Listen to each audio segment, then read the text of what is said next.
কবির বেশি কিছু না ভেবে আবারও গাড়ি স্টার্ট দেয়। এক হাতে ড্রাইভ করছে আর এক হাতে তিন্নির মাথাটা কাঁধে একটু পরপর হাত দিয়ে ঠিক করে দিচ্ছে। এই রাস্তাটা বেশ নির্জন, গাড়ি খুব কম চলে, পৌঁছাতে হয়তো আর মিনিট 10 সময় লাগবে। যদিও এইটুকু জায়গায় পৌঁছাতে মোটেও এত সময় লাগে না, তবে কবির খুব আস্তে আস্তে গাড়ি চালাচ্ছে।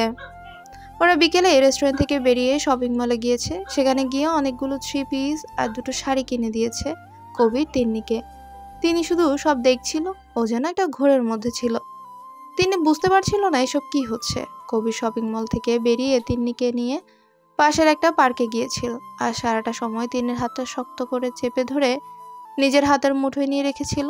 তিনি তখন কেন জানি খুব করে কান্না পাচ্ছিল, কিন্তু কেন এমন হচ্ছিল বুঝতে পারছিল না। হয়তো এভাবে কেউ কখনো এতটা যত্নে আগলে রাখেনি, এতটা ভালোবেসে যত্ন করেনি।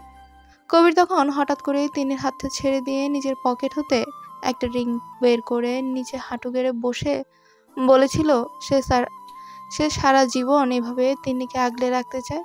পার্কে থাকা প্রতিটা কাপল আর পরিবার নিয়ে ঘুরতে আসা অনেকেই তিন্নিকে কবিরের প্রপোজে রাজি হয়ে যেতে বলেছিল।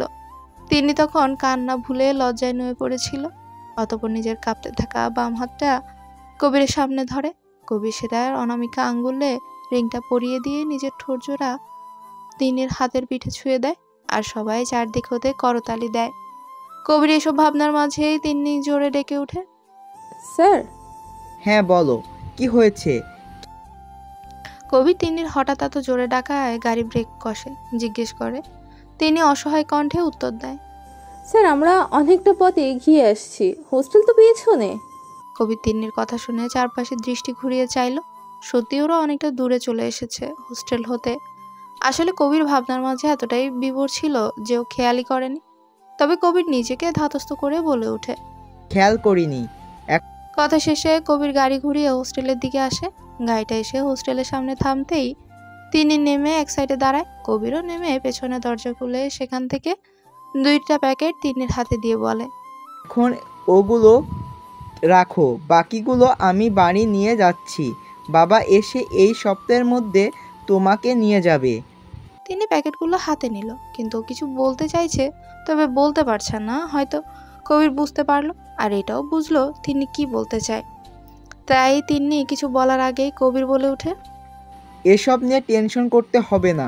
বিয়ের সব ব্যবস্থা করেই বাবা তোমাকে বাড়ি নিবে, আর সেটা এক সপ্তাহের মধ্যে হবে। তিনি কিছু বলে না। কবির আবারও বলল, সাবধানে থাকবে। তিনি মাথা নাড়িয়ে বলে ওঠে, আচ্ছা, আপনিও সাবধানে যাবেন। কবির তিন্নির দিকে তাকিয়ে আছে, বেশ লাগছে দেখতে। কবির তিন্নির দিকে তাকিয়ে আছে, বেশ লাগছে দেখতে। রাস্তার পাশে নিয়ন বাতি জ্বালিয়ে রাখায় সেই কৃত্রিম আলোয় তিন্নি ফিরে চলে যাচ্ছিল, কিন্তু কবির পেছন থেকে আবারও ডেকে ওঠে, শোনো, কাল থেকে আর টিউশনে যাবে না, সবাইকে না করে দেবে, মনে থাকবে। আচ্ছা। তিনি সেভাবে থেকেই মিনমিন করে উত্তর দেয়। অতঃপর তিনি চলে যায়, আর কবির সেদিকে তাকিয়ে থাকে এক দৃষ্টিতে, যতক্ষণ পর্যন্ত না তিনি গেট অতিক্রম করে হোস্টেলের ভেতর না যায়। তিনি ভেতরে চলে গেলেই কবির গাড়িতে বসে গাড়ি স্টার্ট দেয়। তারপর 4তলা বিল্ডিংয়ে 2তলার 3 নম্বর রুমের ব্যালকনির দিকে তাকিয়ে থাকে। এই রুমটায় তিনি থাকে, কবির জানে। আর কবির এটাও শিওর তিনি এখন রুমে গিয়ে একবার ব্যালকনিতে আসবে। আর হলোও তাই। কবিরের ভাবনার মাঝে আবছা আলোর মাঝে তিন্নিকে ব্যালকনিতে এসে 2 হাত রেলিংয়ের উপর রেখে কবিরের গাড়িটার দিকে তাকাতে দেখলো। কবির সেদিকে তাকিয়ে নিজের ডান হাতটা বাহিরে করে ইশারা করে রুমে যাওয়ার জন্য বলে। তিন্নি রুমে চলে যায়, কিন্তু পর্দার আড়ালে দাঁড়িয়ে রয় কবিরের গাড়িটা যতক্ষণ না দৃষ্টির আড়াল হয়। প্রিয়তা সাদনানের দেওয়া কাপড়গুলো পরে পা গুটিয়ে বসে আছে বিছানায়। ঘুম থেকে উঠেছে মাত্র। ওর কেমন লাগছে, যদিও এখানে তেমন লাগার কথা নয়, স্বামী হয় ওর, কিন্তু তবুও কেমন যেন লাগছে। হয়তো এসব পরে অভ্যস্ত নয়, তাই। সব সময় তো লং ফ্রক বা কুর্তি এসব পরে। সাদনান নেই, ফ্রেশ হয়ে খাবার খেয়ে কোথাও গিয়েছে। প্রিয়তা দেখছে রুমটাকে। এই রুমটাও সাদা রঙের, বিশাল বড় একটা রুম, সাথে ছোট্ট একটা ব্যালকনিও আছে। সেখানেই বিভিন্ন রকমের ফুলের টব আর বড় বড় সবুজ পাতার টবও আছে, কিন্তু ফুলের গাছগুলো শুকিয়ে আছে যত্নের অভাবে। প্রিয়তা সেগুলো ছুঁয়ে ছুঁয়ে দেখল। সন্ধ্যা 7টার বেশি সময় বাজে এখন। দুপুরে খাবার খেয়েছে, কিন্তু এখন আবার ওর পেটে ভীষণ ক্ষুধা অনুভব করলো। কিন্তু ও খাবে কি? আর এই বাড়িতে তো প্রথম। ও ও তো জানেও না এখানে কিছু আছে কিনা। আর দুপুরে তো সাদনান রুমে এনে খাইয়ে দিয়েছে। আচ্ছা যাই হোক, একবার রান্নাঘরে যাওয়া যাক, আর সেখানে কিছু আছে কিনা সেটাও দেখা যাবে। প্রিয়তা এসব ভাবতে ভাবতে রুম থেকে বেরিয়ে এসে থম মেরে দাঁড়িয়ে রয়। এটাও সম্ভব? সাদনান রান্নাঘরে? সাদনান রান্নাঘরে কিছু করছে। প্রিয়তা সেদিকে গুটি গুটি পায়ে এগিয়ে গেল। সাদনান টের পেয়েছে তার বউ তার পেছনে, তাই ক্যাবিনেট খুলে সেখানে কিছু খুঁজতে খুঁজতে বলল, আসার দরকার ছিল না, 2 মিনিটের মধ্যে আসছি, তুমি রুমে যাও। প্রিয়তা শুনে না, এগিয়ে গিয়ে ওভেন খুলে সেখানে দেখা মিলে খাবার দিয়ে রাখা। প্রিয়তা সেগুলো বের করে। সাদনান ততক্ষণে প্লেট নামিয়ে ওভেনের পাশে রাখে। অতঃপর প্রিয়তার হাত থেকে খাবারের প্লেটে রাখে। সাদনান প্লেট আর একটা পানির বোতল হাতে নিয়ে প্রিয়তাকে সাথে আসার জন্য ইশারা করে। প্রিয়তা সাদনানের পেছন পেছন যেতে যেতে জিজ্ঞেস করে, খাবার কোথায় পেলেন? দারোয়ান দিয়ে আনিয়েছি, কিন্তু সেগুলো ঠান্ডা হয়ে গিয়েছে, তাই গরম করতে লেট হয়ে গেল। আমাকে বলতে পারতেন। হা করো। সাদনান প্রিয়তার মুখের সামনে খাবার ধরে হুকুম জারি করে। প্রিয়তা মুখ খুলে ঝটপট খাবার খেয়ে নেয়। সাদনান নিজেও খায়। খাবার শেষ, সাদনান প্লেট রেখে আসে রান্নাঘরে। প্রিয়তা তখন রুমে বড় দেয়ালের সাথে বসানো আয়নাটায় নিজেকে ঘুরে ঘুরে দেখছিল। সাদা টি শার্ট, সাথে ছাই কালার 3/4 প্যান্ট। খারাপ লাগছে না, ভালোই লাগছে, বলা যেতে পারে নায়িকার মতোই লাগছে। প্রিয়তা নিচের দিকে তাকিয়ে গায়ের গেঞ্জিটা হালকা উঁচু করে কোমরের কাছে প্যান্টটা ঠিক করে মাথা তুলে আয়নায় তাকাতেই দেখা মিলে সাদনান বুকে হাত গুজিয়ে দরজায় হেলান দিয়ে দাঁড়িয়ে প্রিয়তার দিকে তাকিয়ে আছে এক দৃষ্টিতে। প্রিয়তা সেটা দেখে তড়িঘড়ি করে গেঞ্জিটা টেনে টুনে ঠিক করে পেছনে ফিরে হামতা হামতা করে জিজ্ঞেস করে, কখন এসছেন? এই তো যখন সাদনান আর কিছু বলতে পারে না। প্রিয়তা তৎক্ষণাৎ এগিয়ে এসে পায়ের আঙ্গুলে ভর দিয়ে উঁচু হয়ে সাদনানের মুখে চেপে ধরে নিজের ছোট্ট হাতের সাহায্যে। আর সাদনান আস্তে আস্তে নিজের হাত জোড়া প্রিয়তার উন্মুক্ত কোমরে রাখে। আসলে প্রিয়তা উঁচু হওয়ার কারণে ওর গায়ের গেঞ্জিটাও অনেকটা উপরে উঠে যায়, তবে শরীর ঢেকে আছে। কিন্তু সাদনান গেঞ্জির নিচ দিয়ে নিজের হাত দিয়ে চেপে ধরে প্রিয়তার পেট। আর এইভাবে থেকেই সাদনান প্রিয়তাকে নিয়ে হেঁটে পাশের রুমে চলে আসে। প্রিয়তা ততক্ষণে সাদনানের গলা জড়িয়ে ধরে নেয়। সাদনান প্রিয়তাকে নিয়ে রুমে এসে লাইটটা অন করতেই প্রিয়তার চোখ ছানা ভরা। পুরো রুম সুন্দর করে সাজানো, শুধু সাদা গোলাপ ফুল দিয়ে। প্রিয়তা অবাক হয়ে সাদনানের দিকে তাকিয়ে প্রশ্ন করে, এসব কখন করেছেন? রাহানে এসেছিল সন্ধ্যা, ওই করে দিয়েছে। সাদনান কথা শেষ করে প্রিয়তার গলায় মুখ গুজে অধর ছুঁয়ে দেয়। প্রিয়তা কেঁপে ওঠে, কিন্তু প্রিয়তা হঠাৎ করে ধরে আসা কণ্ঠে জিজ্ঞেস করে, কাল বোম ছিল মিটিংয়ের জায়গায়। সাদনান শুনলো, অবাক হলো না, বরং খুব স্বাভাবিকভাবে প্রিয়তার ঘাড়ে নাক ঘষে বলল, রাহান বলেছে। না, কাল রাতে আমি দাদুকে বলতে শুনেছি। সাদনান আর কিছু বলে না, বউকে ভালোবাসায় আর নিজের হাতের এলোমেলো স্পর্শে পাগল করে। আর আরও একটা মধুচন্দ্রিমা রাত পার করে, যা সাক্ষী হয়ে থাকে দূর আকাশের চাঁদ, যার আলো কাচের জানলা দিয়ে আসছে, যেটা এই অন্ধকারের মাঝেও তাদের রুমটাকে আলো দিয়ে আলোকিত করছে। পরীক্ষা শেষ হয়েছে, এখন প্র্যাকটিক্যালও আজ শেষ। সারা প্রিয়তা দুজনেই পরীক্ষা বেশ ভালো হয়েছে সবগুলোই। এখন বাকিটা রেজাল্ট আউট হলেই বোঝা যাবে। আজ রাহাত ওদের নিতে আসবে, কারণ কাল নমিনেশন দিবে সাদনান সহ জাফর আজম মির্জা। তাই আজ ওয়াসিফ দেওয়ানের বাসায় গিয়েছে, এটা নিয়ে আজ মিটিং হবে। প্রিয়তা সারা ওরা দুজন স্কুলের ভেতর হতে বেরিয়ে এসে দেখলো রাহাত গাড়িতে হেলান দিয়ে দাঁড়িয়ে ফোনে কথা বলছে। প্রিয়তা আর সারাকে এগিয়ে আসতে দেখে ফোন কেটে পকেটে নিয়ে নেয়। এরপর টুকটাক কথা বলে ওরা গাড়িতে উঠে বসে। রাহাতও গাড়ি স্টার্ট দেয়, বাড়ির দিকে চলে আসে। মাইশা, আয়ান, তিন্নি অপেক্ষা করছে কবির খানের জন্য। ওরা চারজন এই বিকেলটা সারাটা এলাকা ঘুরে বেড়াবে। তার কারণ তিন্নি, ওর ভীষণ মন খারাপ। কলেজে কয়েকটা মেয়ে জেনে গিয়েছে ইলেকশনের পর তিন্নি আর কবিরের বিয়ে হবে। কিন্তু এটা জানে না তিন্নি আর কবিরের বিয়েটা অলরেডি ঘরোয়াভাবে হয়ে গেছে। তিন্নি ভাবে ঠিক হয়েছে জেনে মেয়েগুলো ওকে এই কয়দিন এত কথা শোনালো, আর যদি জানতে পারে বিয়ে হয়ে গেছে তখন কি করতো। তিন্নিকে কয়েকটা মেয়ে মিলে ভীষণভাবে বাজে কথা বলেছে। সে কেন স্যারের সাথে কলেজে আসে, স্যারের বাড়িতে থাকে। মাইশা তখন বলতে চেয়েছিল বিয়ের কথা বলে দিতে, কিন্তু তিন্নি বলতে না করেছে। তিন্নি এদের কোনো প্রশ্নের জবাব দেয়নি, শুধু বলেছে এটা যেন স্যারকেই জিজ্ঞেস করে। তখন মেয়েগুলো একটু ভয় পেয়ে যায়। আর এই ফাঁকেই মাইশা বলতে চায় বিয়ে হয়েছে, কিন্তু তিন্নি কথা ঘুরিয়ে বলেছে বিয়ে ঠিক হয়েছে। বিয়েটা এখনই ধুমধাম করার কথা ছিল, কিন্তু মির্জাবাড়ির কোনো পুরুষ এখন সময় দিতে পারবে না বিদায় বিয়েটা সেদিন তিন্নিকে হোস্টেল থেকে বাড়ি নিয়ে যাওয়ার পরদিনই দিয়ে দিয়েছে। এতে অবশ্য মির্জাবাড়ির সবাই উপস্থিতই ছিল। তিন্নি গাড়িতে জানলার উপর থুতনি ঠেকিয়ে এসব ভাবছিল। ঠিক তখনই কবিরের ডাকে ধ্যান ফিরে। কবির এসে পেছনের সিটে ওর পাশে গিয়ে বসে, অথচ সে টেরই পায়নি। আয়ান মাইশা সামনে বসা, কবির বেশ দূরত্ব রেখে বসে আছে।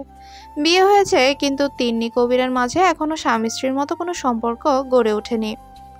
সামনেই তিন্নির পরীক্ষা, আর তাছাড়া কবির নিজের মাঝে এখন কি এক জড়তা কাজ করে। তিন্নি নিজেও দূরে দূরে থাকে।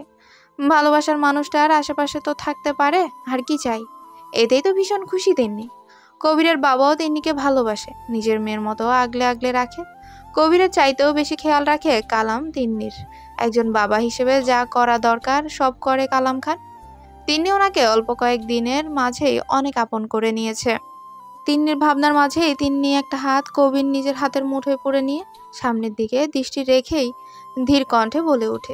তিন্নি মন খারাপ করার প্রয়োজন নেই, রেডি কিছু বলে না, চুপচাপ তাকিয়ে থাকে পাশে বসা শশীকালার শার্ট পরা সুদর্শন পুরুষের দিকে। বেশ লাগছে দেখতে তিন্নির নিকট কবিরকে, যদিও কবিরের গায়ের রং তিন্নির চেয়ে বেশ ফর্সা, আর গাল ভর্তি চাপদাড়ি, গোলগাল মুখ, চোখে কালো চিকন ফ্রেমের চশমা, শার্টের হাতা কোনোই পর্যন্ত গুটিয়ে রাখা। নিঃসন্দেহে কোনো মেয়ে এক দেখায় এ পুরুষের প্রেমে পড়বে, যেমনটা তিন্নি পড়েছিল, যেটা আস্তে আস্তে ভালোবাসায় রূপ নিল আর এখন পরিণয়। কবি সামনে তাকিয়ে এক দৃষ্টিতে। তার এই মেয়ে আশেপাশে থাকলে অন্যরকম অনুভূতি হয়। খুব করে নিজের বাহু ডোরে আবদ্ধ করতে মন চায়, কিন্তু সেই সময় তো আর এখনো আসেনি। একেবারে নিজের করে পেতে যে আরো অপেক্ষা করতে হবে। ওদের ভাবনার মাঝে আয়ান গাড়িটা একটা রেস্টুরেন্টের সামনে থামায়। তারপর সবাই রেস্টুরেন্টের ভেতরে চলে যায়। আজ সারা বিকেলে ঘুরবে ওরা। মাইশাকেও সাথে রাখার পারমিশন আছে, আর সেজন্যই তো কবিরকে বলেই তিন্নি আয়ানকেও নিজেদের সাথে নিয়ে এসেছে। আজ রাতে রান্না প্রিয়তাকে করতে হবে। আম্বিয়া মির্জার হুকুম, ওনার কথা হলো বহুত তো হলো নাচানাচি, বউ হয়ে বাহিরে। এখন তো পরীক্ষাও শেষ, তাই এখন থেকে রান্না বান্না সব করতে হবে। বউয়ের মতো মন দিয়ে সংসার করবে, ব্যাস। প্রিয়তা রান্না মোটামুটি পারে, তবে অতটা পারদর্শী নয়। ওর মনে ওকে দিয়ে বছর কাজ করিয়েছে ঠিক, তবে রান্না করেনি কখনো প্রিয়তা। হাতে হাতে এটা সেটা এগিয়ে দিয়েছে শুধু। কিন্তু আজ এত মানুষের রান্না একটু নার্ভাস প্রিয়তা। সালেহা বেগমের প্রেশার বেড়ে আছে, তাই তিনি রুমে আছে, এসব তিনি জানে না। আর সুফিয়া বেগম আর আয়ানা আসতে পারবে না, এটা আম্বিয়া মির্জার বারণ। আর কাজের লোকগুলো যে যার মতো কাজ করছে, তারা কেউ যেন প্রিয়তাকে সাহায্য না করে, এটাও বলেছেন তিনি। প্রিয়তা হাবিজাবি ভাবতে ভাবতে চুলা হতে চিংড়ির তরকারিটা নামিয়ে রাখে। ভাতের জন্য পানি বসিয়ে ক্যাবিনেট খুলে সেখান থেকে চায়ের পাতা নামিয়ে পেছনে ফিরতেই কাজের মেয়ে এসে বলে গেল সাদনান এসেছে আর প্রিয়তাকে রুমে যেতে বলেছে। প্রিয়তা শুনলো না, ও ভাবছে রান্নাটা করে একেবারেই রুমে যাবে, তাই কফি করে কাজের মেয়ের হাতে দিয়ে পাঠিয়ে দিল। আম্বিয়া মির্জা তখনও সোফায় বসে আছে। প্রিয়তা কফি করে দিয়ে আবারও নিজের কাজে মনোযোগ দেয়, কিন্তু সেটা আর স্থায়ী হয় না। লিভিং রুমে ঝনঝন শব্দ তুলে কিছু ভাঙার আওয়াজ হলো। প্রিয়তা তৎক্ষণাৎ হাতের কাজ ফেলে তড়িঘড়ি করে রান্নাঘর ছেড়ে বেরিয়ে আসতেই সাদনানকে দেখতে পেল। আর একটু আগেই সাদা রঙের কফি করে দেওয়া মগটা টুকরো টুকরো হয়ে চারদিকে ছড়িয়ে ছিটিয়ে নিচে পড়ে আছে। প্রিয়তার বুঝতে সময় লাগলো না, সাদনান রেগে গেছে। হায়ানা, সালেহা বেগম, সারা সহ সবাই উপস্থিত এখানে। আম্বিয়া মির্জা তখন প্রিয়তার দিকে চোখ কটমট করে তাকিয়ে আছে। প্রিয়তা ভয়ে ভয়ে সাদনানের দিকে তাকাতে সাদনান ঝড়ের বেগে এসে প্রিয়তার হাত শক্ত করে চেপে ধরে টেনে দাদির সামনে দাঁড়ালো। গম্ভীর কণ্ঠে বলে উঠে, বউ হয় আমার, কাজের মেয়ে নয়। দ্বিতীয়বার ওকে দিয়ে কাজ করাবে না। এত কাজের লোক দিয়ে কি হবে যদি আমার বউকে সবার জন্য রান্না করতে হয়? কথা শেষ সাদনানের অপেক্ষা করে না, বউকে টেনে নিয়ে নিজের রুমের উদ্দেশ্যে হাঁটা ধরে। প্রিয়তা স্তব্ধ। সাদনান মিটিং শেষে পার্টি অফিসে গিয়েছিল। কাল নমিনেশন দিবে, সেটা নিয়ে দলের ছেলেদের সাথে কথা বলতে গিয়েছিল। কিন্তু বাড়ি থেকে আয়নার ফোন হতেই কল পেয়ে একটু ভ্রু কুঁচকে আসে। কোনো সমস্যা হয়েছে ভেবেই কল রিসিভ করে। ওপাশ হতেই সারা ফোন কানে বলেছিল,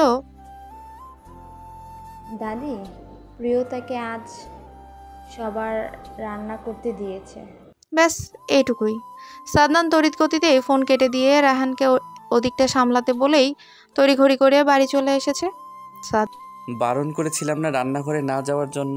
সাদনানের এমন ক্ষিপ্ত কণ্ঠে প্রশ্নে প্রিয়তা ভয়ে আরো এক দফা গুটিয়ে গেল। নুয়ে রাখা মাথাটা আরো নুয়ে নিল। অতঃপর মিনমিন করে বলল, এখন তো পরীক্ষা শেষ, তাছাড়া আমি তো এখন বউ এ বাড়ির। পরীক্ষা শেষ, আমি যেতে বলেছি। সাদনান শক্ত কণ্ঠে জিজ্ঞেস করে। প্রিয়তা এবার মাথা তুলে তাকালো সামনে শুভ্র রঙের পাঞ্জাবি পরিহিত সুদর্শন পুরুষটার দিকে। মুখে ক্লান্তির ছাপ স্পষ্ট। চুল অগোছালো দেখেই বোঝা যাচ্ছে সারাদিন বেশ ধকল গিয়েছে মানুষটার উপর। সাদনান প্রিয়তার দিকে তাকিয়ে আছে। রাগ তার পড়ে গিয়েছে, তবে আজ একটু শক্ত কথা বলতেই হবে। পরীক্ষা চলাকালীনও প্রিয়তা টুকটাক কাজ করেছে, সাদনান দেখেছে সেটা, কিন্তু তাতে কোনো সমস্যা ছিল না। কিন্তু সমস্যা হলো দাদি। সাদনানের চোখে তেমন কিছু পড়েনি, কিন্তু সে শুনেছে সারার নিকট হতে দাদি প্রিয়তার পড়ালেখা নিয়ে ঝামেলা করেছে, সাথে ওকে দিয়ে কাজটাও করায়। বউ তার ভীষণ ছোট, তাই সে বউকে না হয় তাই একটু বেশি যত্ন করে। এতেও তার দাদির সমস্যা। এটাও নিয়ে নাকি সেদিন প্রিয়তাকে অনেক কথা শুনিয়েছে। এটাও প্রিয়তা বলেনি, সারা বলেছে। প্রিয়তা কোনো কথা সাদনানকে জানায় না, কিন্তু সাদনান সে তো এসব জানা কোনো ব্যাপার না। সাদনানের ভাবনার মাঝেই প্রিয়তা মিনমিন করে উত্তর দেয়, না, এই আমি না করি নাই। তাহলে কেন গিয়েছো? বউ আমি এই বাড়ির। সময় চলে গিয়েছে, সারা জীবন পড়ে আছে। তাছাড়া মা, ছোট মা রান্নাঘরে করলে সাথে কাজের লোক সাহায্য করে। তো তোমার সময় উল্টো কেন? তুমি নাও না কেন? আমাকে তো প্রিয়তা হঠাৎ থেমে গেল। সে চায় না কোনো ঝামেলা হোক, তাই কথা ঘোরাতে শান্ত হয়ে সাদনানের বাম গালে নিজের ডান হাতটা রেখে ধীর কণ্ঠে বলল, আচ্ছা, আর কাজ করব না, মন দিয়ে পড়ব। আর যদি কাজ করি তো কাজের লোকের সাহায্য নেব। সাদনান শুনল, কিন্তু মনে হয় না আমলে নিয়েছে। সে প্রিয়তার হাত গাল থেকে নামিয়ে ওয়াশরুমে যেতে যেতে বলল, কফি।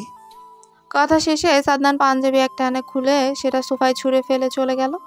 প্রিয়তা গুটি গুটি পায়ে এগিয়ে গিয়ে সোফাতে পাঞ্জাবিটা তুলে সেন্টার নাকের সামনে ধরে লম্বা একটা শ্বাস টেনে নিল। ঘামের গন্ধ নেই, তবে পারফিউম আর সাদনানের শরীরের গন্ধটা প্রিয়তার নিকট বেশ ভালো লাগে। এটা সে সবসময় করে, তবে সেটা সাদনানের অগোচরে। কিন্তু আজ হয়তো আর সেটা লুকায়িত রইল না। সাদনান খট করে আবারও ওয়াশরুমের দরজা খুলে তখন বেরিয়ে এলে সে টাওয়াল নেয়নি, তাই তখন হঠাৎ করে আবার ওয়াশরুম থেকে বেরিয়ে এলো। কিন্তু এখানে এসে এরকম একটা দৃশ্য দেখবে সে ভাবতেও পারেনি। প্রিয়তা চোখ বন্ধ করেই ছিল। হঠাৎ আওয়াজ পেয়ে সে চোখ খুলে সামনে সাদনানকে দাঁড়িয়ে থাকতে দেখে চোর ধরে যাওয়ার মতো করে মাথা নুয়ে কাঁচুমাচু ভঙ্গিতে মিনমিন করে সাফাই গাওয়ার মতো করে বলল, দেখছিলাম ধুতে হবে নাকি। জিজ্ঞেস করিনি। সাদনান নির্লিপ্ত জবাব। অতঃপর সে এগিয়ে গিয়ে ব্যালকনি হতে টাওয়াল নিয়ে পুনরায় ওয়াশরুমে চলে গেল।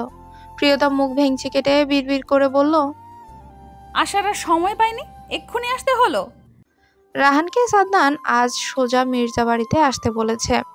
তার কারণ রাহান ভীষণ ঘুম কাতুরে। এই ছেলে যদি আজ নিজের বাড়ি যায় তাহলে কাল 10টার আগে ঘুম থেকে উঠতে পারবে না। কিন্তু কাল সকাল সকাল নির্বাচন কমিশন অফিসে যেতে হবে, আর সাদনানের বাম হাত রাহান। সেই সুবাদে রাহানকে সাদনানের সাথে থাকা জরুরি। কিন্তু এই ছেলে আজ বাসায় গেলে আর কাল সকালে ঘুম থেকে উঠতে পারবে না। তাই সাদনান রাহানকে ফোন করে আজ মির্জা বাড়িতে আসার জন্য বলেছে। সারা সোফায় বসে টিভি দেখছিল, সাথে সুফিয়া বেগমও আছে। আয়ানা শাশুড়ির রুমে, আমিয়া মির্জাও সেই যে রুমে গিয়েছে আর বের হয়নি এর মধ্যে। রাত 8টার মতো বাজে, পুরুষকেও এখনো বাড়ি আসেনি। আর সবাই বাড়ি এলে যে আজ এক দফা করবে হাম্বিয়া মির্জাইতে কোনো সন্দেহ নেই। কিন্তু সাদনানের সামনে টিকতে পারলে হয়, কারণ দোষটা সম্পূর্ণ ওনার। এবাড়ির বউ শুধু রান্না করে আর সব কাজের লোক হাতে হাতে এগিয়ে দেয়। সেখানে আজ তিনি প্রিয়তাকে দিয়ে সব করিয়েছে। যদিও আগে ততটা কাজ করতে বলেনি এই যা, তবে আজ একটু বেশি করেছে। অবশ্যই একটু নয়, অনেকটাই বলা চলে। সামনে টিভি চলছে ঠিক, কিন্তু সারা সেদিকে ধ্যান নেই। সে তো আনমনে কিছু একটা ভেবেই চলেছে। আর ওর ভাবনার মাঝে কখন সুফিয়া বেগম চলে গিয়েছে সে টেরও পায়নি। প্রিয়তাকে সাদনান নিয়ে যাওয়ার পর বাকিটা আয়না সুফিয়া বেগম মিলে করেছে, আর তার সাথে তো কাজের দুজন লোক আছেই। সারা আনমনে টিভির রিমোট হাতে নিয়ে বসেছিল। এর মধ্যেই হঠাৎ বাড়ির কলিং বেলটা বেজে ওঠে। সারা ভাবে হয়তো দাদা সহ বাবা বাবাই এসেছে, তাই রিমোট রেখে এই তড়িঘড়ি করে দরজা খোলে। কিন্তু বাড়ির কেউই আসেনি, এসেছে রাহান। সারা রাহানকে দেখেই বুকের ভেতর ধক করে উঠল। কালো শার্ট, কালো প্যান্ট, এলোমেলো চুল, দেখতে বেশ লাগছে। রাহান এক পলক সারার দিকে তাকিয়ে বুকের কাছের একটা বোতাম খুলতে খুলতে ক্লান্ত ভরা কণ্ঠে বলে, একটু পানি দিবে? সারার ভীষণ মায়া হলো। রাহান কথা শেষ সোফায় ধপ করে বসে গেল। সারা ডাইনিং টেবিলে রাখা জগ হতে আধ গ্লাস পানি দিল। তারপর ফ্রিজ খুলে সেখান থেকে বোতল হতে ঠান্ডা পানি মিশিয়ে রাহানকে দিল। রাহান এক পলক তাকিয়ে গ্লাসটা হাতে নিয়ে সব পানি ঢকঢক করে খেয়ে নিল। অতঃপর সামনে থাকা সেন্টার টেবিলে গ্লাসটা রেখে আবারও গায়ে লিয়ে দিল সোফায়। ইস, এখন যদি সারা ওর বউ হতো তখন কি এভাবে বসে থাকা লাগতো? মোটেও না, নিশ্চয়ই সারাকে জড়িয়ে ধরে রাখতো। তবে একটা কথা মানতেই হবে, ভালোবাসার মানুষটাকে দেখলে সব ক্লান্তি হতাশা দূর হয়ে যায়। এই যে সারাকে দেখে রাহানের এখন কেমন একটা ভালো লাগছে। সারাদিন এত দৌড়াদৌড়ির কাজ, এখানে সেখানে দৌড়াতে হয়, কিন্তু এখন এই ছোট্ট মুখটা দেখার পর মনে হচ্ছে এসব কিচ্ছু না। কেমন একটা প্রশান্তি লাগছে। রাহান চোখ বন্ধ করে জোরে জোরে শ্বাস ফেলে কয়েকবার। সারা রাহানকে এভাবে দেখে ভাবলো হয়তো বেশি কাজ করেছে। অবশ্য কাজ বলা চলে না, রাজনীতি মানেই সারাদিন বাহিরে দৌড়াদৌড়ি রোদের মধ্যে। সারা চুপচাপ দাঁড়িয়ে আছে, কি বলবে বুঝতে পারছে না। রাহানও তাকিয়ে আছে ওর দিকে। সারা আমতা আমতা করে, শেষমেশ কি বলবে বুঝতে না পেরে জিজ্ঞেস করে, আপনার কি শরীর বেশি খারাপ লাগছে? সারার প্রশ্নে রাহান মনে মনে হাসলো। কেমন একটা শান্তি অনুভব হলো মনের ভেতর। তবে মুখে গম্ভীর ভাবে এনে জানালো, সারাদিন লাগছিল, এখন সব ঠিক আছে। এই যে বন্ধুরা, শুনতে পাচ্ছ? এই গল্পের নেক্সট এপিসোড খুব তাড়াতাড়ি আসবে, তাই নেক্সট এপিসোড দেখার জন্য আমাদের ভয়েস অফ এমডি সাগর চ্যানেলটি সাবস্ক্রাইব করে পাশে থাকুন। আর এই গল্পটি যদি ভালো লেগে থাকে তাহলে লাইক, কমেন্ট, শেয়ার করতে ভুলবা না, কেমন? ধন্যবাদ।